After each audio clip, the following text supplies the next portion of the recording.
ಹಾಗಾದ್ರೆ ಯಾವ ಸಂದರ್ಭಗಳಲ್ಲಿ ಇಶ್ಯೂ ಮಾಡಿರುವಂತಹ ಚೆಕ್ ಬೌನ್ಸ್ ಆದ್ರೆ ಅದು ಅಪರಾಧ ಅಲ್ಲ, ಹಂಗಿದ್ರೆ ಅದು ಅಪರಾಧ ಅಲ್ಲ ಅಂತಂದ್ಮೇಲೆ ನಮ್ಮ ವಸೂಲಿ ಮಾಡ್ಕೊಳ್ಳೋದು ಹೆಂಗೆ?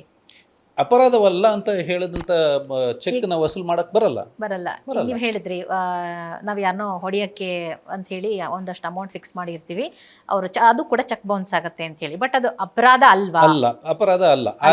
ಆ ಚೆಕ್ನ ನೀವು ಅದ್ರ ಕೆಳಗಡೆ ನಾನು ದುಡ್ಡನ್ನ ಕೊಟ್ಟಿರೋದು ಅವನು ಹೊಡೆಯೋಕ್ಕೆ, ಅವನು ಹೊಡೆದ ಆದರೆ ನಾನು ಚೆಕ್ ಪ್ರೆಸೆಂಟ್ ಮಾಡಿದಾಗ ಅದು ಮಾನ್ಯ ಆಗಲಿಲ್ಲ ಅಂತ ಹೇಳಿ ಅವ್ನು ಕೇಸ್ ಹಾಕೊಂಡ್ರೆ ಆ ಕೇಸ್ ಯಾವುದೇ ರೀತಿಯಲ್ಲೂ ಮಾನ್ಯ ಆಗಲ್ಲ, ಅದು ಊರ್ಜಿತ ಆಗಲ್ಲ.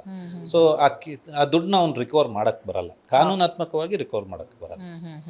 ಓಕೆ. ಆಮೇಲೆ ಇವಾಗ ಚೆಕ್ ಬೌನ್ಸ್ ಪ್ರಕರಣಗಳಲ್ಲಿ ಸಾಕಷ್ಟು ಸಂದರ್ಭಗಳಲ್ಲಿ ಹೆಚ್ಚಾಗಿ ಕಂಡುಬರುವಂಥ ವ್ಯಾಜ್ಯ ಅಂತಂದರೆ ಏನು ಸರ್? ಇವಾಗ ಚೆಕ್ಕು ಇಸ್ಕೊಂಡವರು ಸರಿಯಾದ ಡೇಟಿಗೆ ಹಾಕಿರಲ್ವಾ, ಅಥವಾ ಹಾಕಿದ್ರು ಅವ್ರ ಅಕೌಂಟಲ್ಲಿ ದುಡ್ಡಿಲ್ಲ ಅನ್ನೋ ಕಾರಣಕ್ಕೆ ಹೆಚ್ಚಾಗಿ ಬೌನ್ಸ್ ಆಗಿದೆ? ಸಾಧಾರಣವಾಗಿ ಚೆಕ್ಕು ವಿತಿನ್ ಡೇಟ್ ಪ್ರೆಸೆಂಟ್ ಮಾಡ್ತಾರೆ.